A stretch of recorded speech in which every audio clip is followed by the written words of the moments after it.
You're listening to Release Your Resistance with Bex Beltran, episode 54.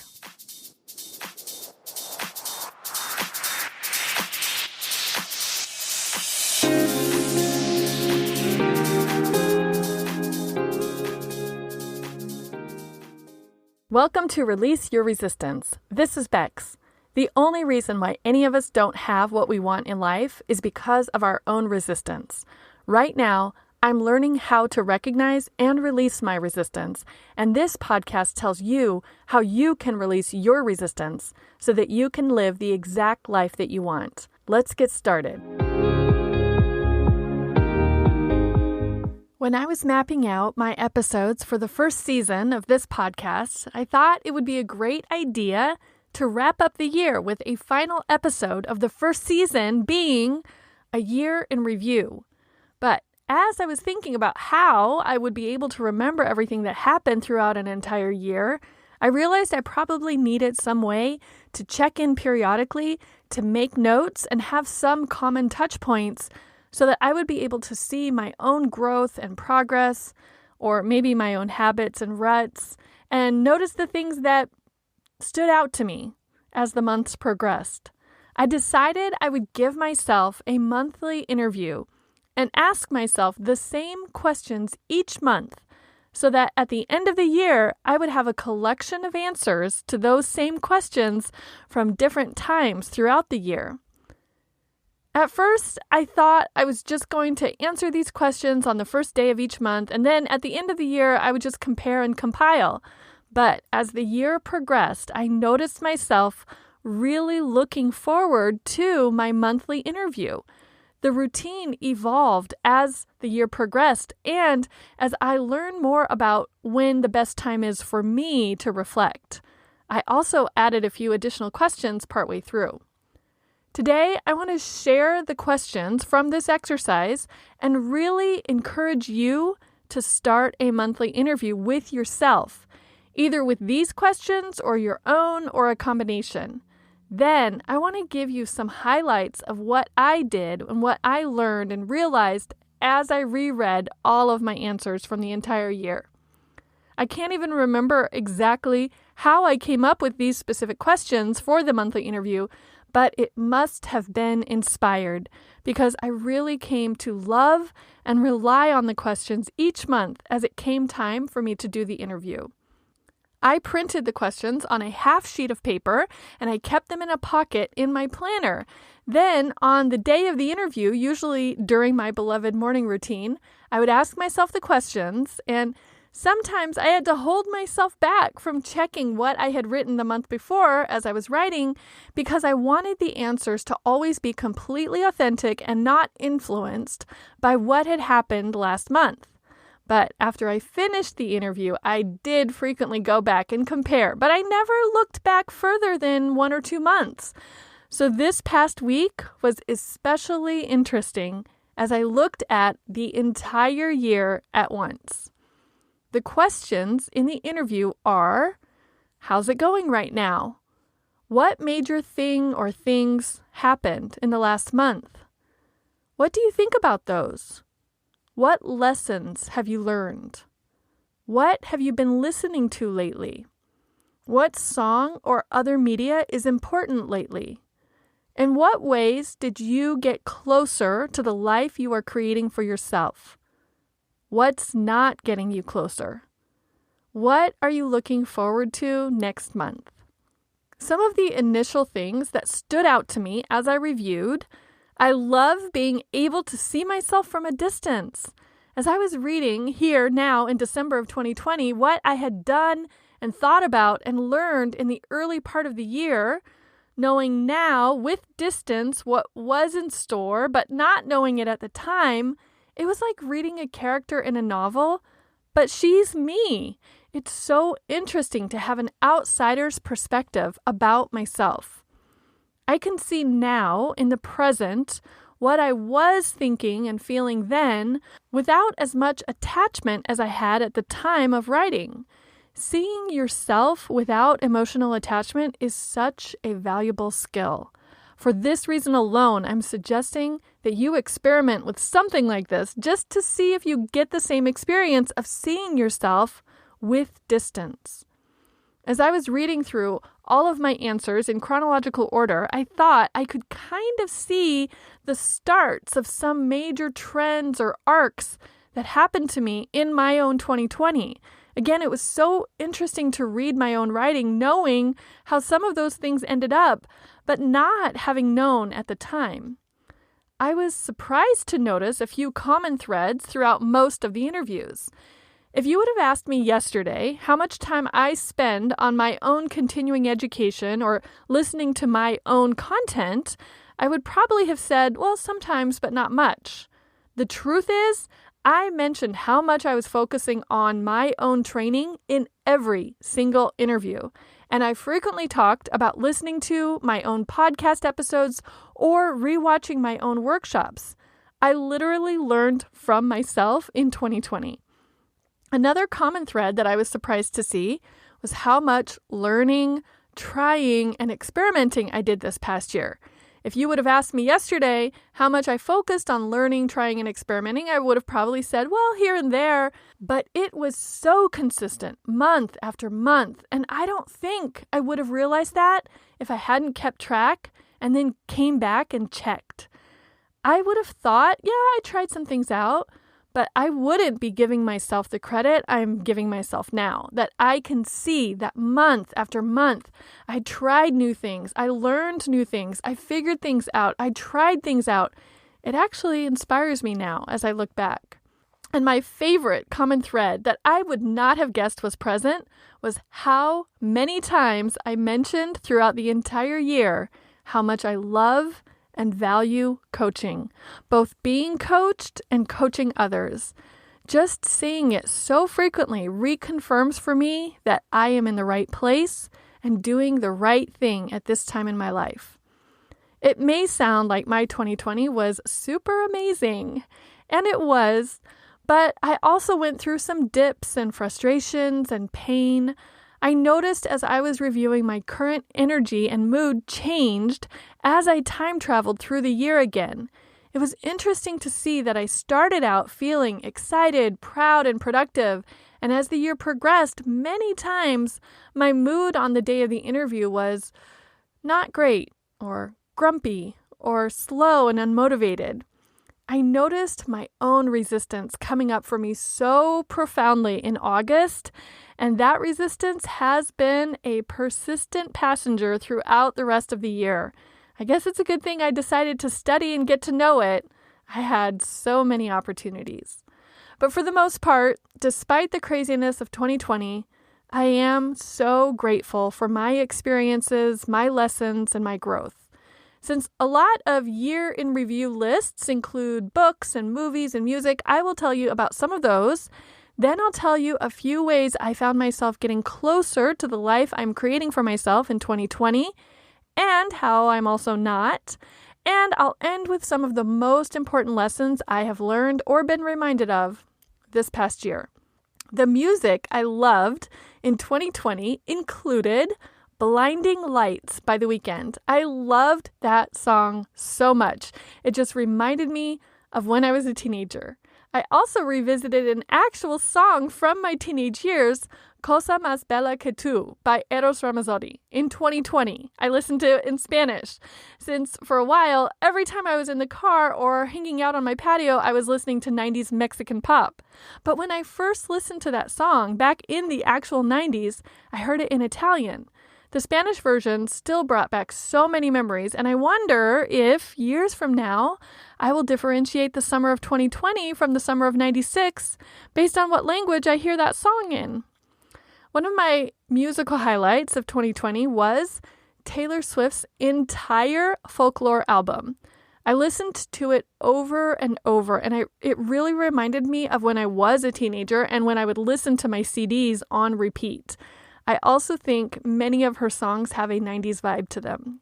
The movies and TV shows that stood out to me in 2020 were Knives Out. I know it came out last year, but I didn't see it until this year.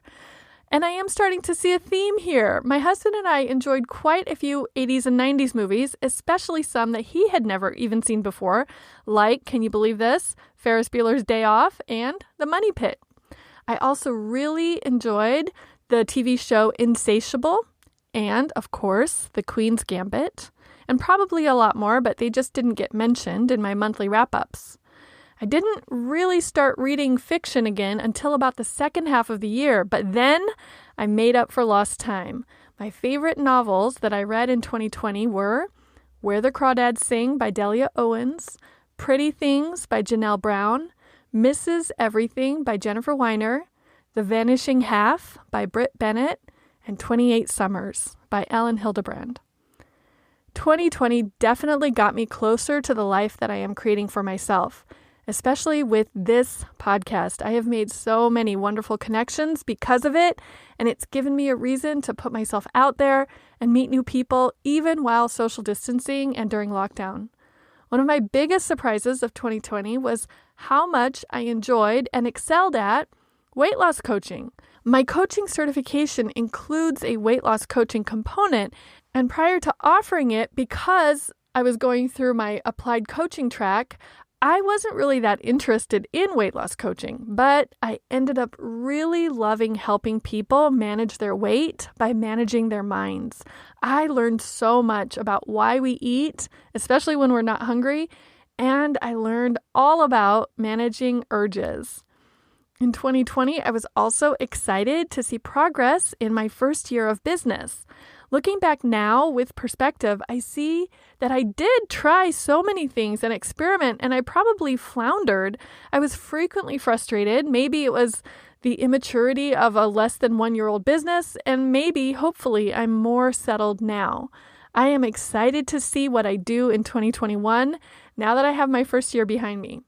And part of that includes my pride in myself that I kept going despite the drag I felt in the middle of the year. I described it to myself and to my friends as if I were wading through a swamp. Not fun, but instructional. And now I know if I ever encounter a mental swamp again, which I'm sure I will, I'll just do what I did in 2020. I'll just keep on going. What kept me from getting closer to the life I want for myself? Part of my floundering had to do with not finding my routine or my groove yet. Did I expect to have that figured out within my first year? A crazy, unprecedented, unpredictable year? Yeah, I probably did expect that. And maybe I'm still hoping and working towards finding that timing and balance that will work for me, or maybe I'll never find it. I don't know. Either way, I will keep learning and experimenting. A few other opportunities for learning that came up for me during 2020 were noticing my own hesitation and doubt about myself in business. I also noticed I got away from being willing to feel my feelings and allow my urges, and that really showed up and is still showing up for me with all the dread I have created for myself about renovating and moving to a new house. I expended so much energy resisting this situation, and I think it's led to a dip in my own confidence, and maybe I'll share more on that next year after this is all settled down. What did I look forward to in 2020? Finding that rhythm that I mentioned for my own coaching practice and for this podcast creation. Networking and meeting so many amazing people. Showing up more in my business by hosting meetups and workshops and a Facebook group and producing this podcast. I noticed myself looking forward to finding my own coach. That just underscores my own belief in the value of coaching so much. I also realized how much I looked forward to the cooler weather after the summer so I could start walking in the park as my morning commute, because otherwise I really didn't make time to listen to podcasts and audiobooks as much as I used to. And of course, each month I always looked forward to my monthly interview, and throughout this entire year, I was so curiously looking forward to compiling it all into this review now for you and for myself. Finally, here are the most important lessons I learned or was reminded of in 2020. I'm not going to give the context or descriptive stories about them today. I think they kind of stand on their own, But if you are curious about them and want to hear more details or explanation, please let me know. Maybe it will become its own episode in 2021. So here are 15 lessons learned in 2020. Number 1, anything can be managed with mind management. Your weight, your career, your business growth, relationships, anything. Number 2, people don't pay attention to steps and directions, so keep it simple.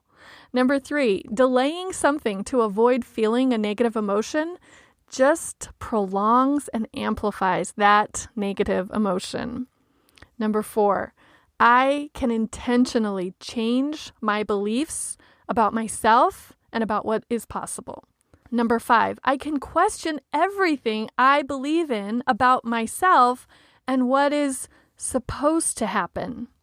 Number 6, I can decide to believe and be certain of whatever I want. Number 7, I can do whatever I decide to do. Number 8, inspired action works. Number 9, I am set for life. Number 10, everything can be imperfect and still be fine. Number 11, tasks expand to fill the time you give them. Number 12, I only have a strong reaction to something if I have strong thoughts about it. This is similar to the you spot it, you got it phenomenon. 13, I thought I could plan for and control what would happen. Nope, no control, no certainty. Number 14, I really can watch my thoughts and realize, oh, I'm thinking that, whatever it is I'm thinking. And finally, number 15, I am continuously learning to surrender, to accept reality without resistance. Those are just a few highlights from what I have been up to in 2020, and now I'm curious about where or how our paths were parallel. Did you listen to or watch or read any of the same things? Did you experience any of the same lessons I did? What stood out to you in 2020? What did you resist in 2020? Will you consider a monthly interview for yourself in 2021? I want to hear all about it. Send me an email at hi@bexb.org or leave a comment in the post at bexb.org/by2020. That's BYE2020. I have a few more things to share before I wrap up Season 1 of the Release Your Resistance podcast. I am still going after my goal of 55 reviews on Apple Podcasts by the end of this year. Have you checked out the reviews that have been left so far for inspiration? Here are 2 to motivate you to write one if you haven't yet. Bex changed my thinking. Release Your Resistance is the first podcast I ever listened to, and now none of the others I've tried in the same genre have hit home the same. First off, I love Bex's voice. She has so much authenticity. There's no doubt that she believes in what she's teaching. Secondly, every time I listen to an episode, I find myself going back to the lesson in my mind for days and weeks because the teachings are so true to life. Obviously, I'm a huge fan and highly recommend this podcast to anyone to reevaluate or reorganize their lives and are ready to be blown away. Thank you for making me look at things in a whole new light. It's my pleasure, Val B610. Thank you for that wonderful review. Those are the kind of messages that keep me going. Here's another one. Up to my life. I listened to this podcast while I was hiking alone. It became my companion and gave me a new perspective about my life. The format is fun and easy to listen to. The way she talks is entertaining and simple enough for me to grasp the life-changing subjects. I became addicted and went on more hikes to binge on all the episodes. Oh, ham ram bam. I'm so glad to be your hiking companion. I guess if anyone is going to be addicted to binging on anything, it might as well be a personal development podcast. Thank you so much for listening and for leaving your review. And thank you if you've already left me a review on Apple Podcasts. I so appreciate your support and your encouragement. Remember, I want to get to 55 reviews, so if you haven't left one yet and you want to know how, I will leave the instructions for you on the post for this episode at bexb.org/BYE2020. If you're on my email list, you are, of course, one of my favorite people, and I have sent you this list, this monthly interview question list, so we can do this activity in tandem in 2021. And who knows, maybe we'll even compare notes a year from now. I'm taking a short break now that we're at the end of this year, but don't worry, I will be back after the break in the new year. So make sure you are on my email list so you will be notified when season 2 starts. Just go to bexb.org/favorites so that you can get on my email list. Thank you for listening. Thank you for spending every Friday of 2020 with me. I think about you a lot. I am glad that you found this podcast, and I cannot wait to continue our journey together. Enjoy the rest of 2020, and Happy New Year.